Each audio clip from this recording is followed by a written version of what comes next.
অ্যাডিয়ান্টাম ক্যাপিলাস ভেনেরিস। আজকে এই উদ্ভিদ সম্বন্ধে আলোচনা করব।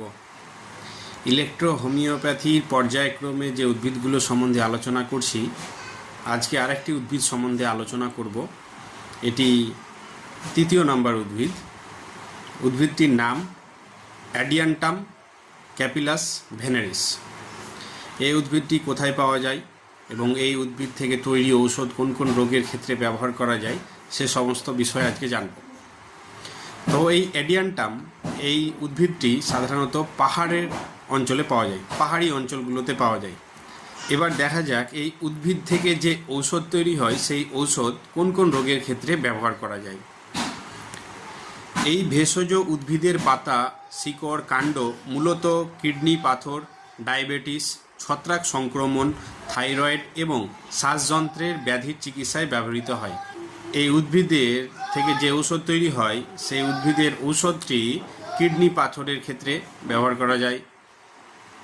ডায়াবেটিস, যাদের সুগারের সমস্যা রয়েছে, যারা সুগারে আক্রান্ত তাদের ক্ষেত্রে এই ঔষধটি, উদ্ভিদ থেকে তৈরি ঔষধটি ব্যবহার করা হয়। থাইরয়েডের সমস্যা রয়েছে তাদের ক্ষেত্রে এই ঔষধ অত্যন্ত কার্যকারী।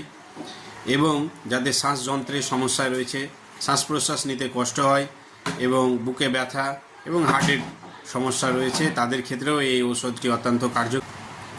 আরেকটি প্রধান সমস্যায় এই উদ্ভিদ থেকে তৈরি ঔষধ ব্যবহার করা হয়, সেই সমস্যাটি হলো জন্ডিস।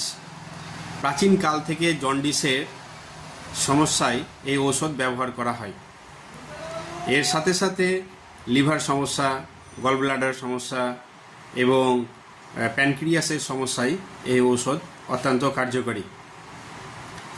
তাছাড়া হরমোনের ব্যালেন্স, যে হরমোনের আমাদের শরীরে যে সমস্ত হরমোনগুলো রয়েছে সেই হরমোনগুলোকে ব্যালেন্স করার জন্য এই ঔষধ অত্যন্ত কার্যকরী। উদ্ভিদটি দেখতে অত্যন্ত সুন্দর। এটি একটি জনপ্রিয় বাগান, ফার্ম এবং হাউস প্ল্যান্ট হিসেবে চাষ করা হয়, মানে চাষযোগ্য উদ্ভিদ একটি।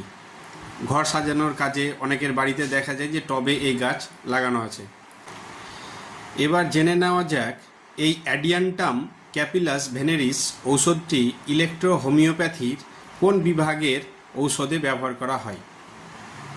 ইলেকট্রো হোমিওপ্যাথির মোট 8টি বিভাগ রয়েছে, মানে 8টি গ্রুপ রয়েছে।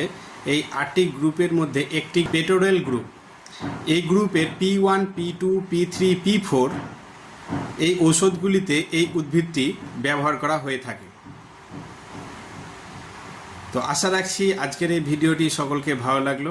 পর্যায়ক্রমে এইরকমভাবে ইলেকট্রো হোমিওপ্যাথির এক একটি উদ্ভিদ নিয়ে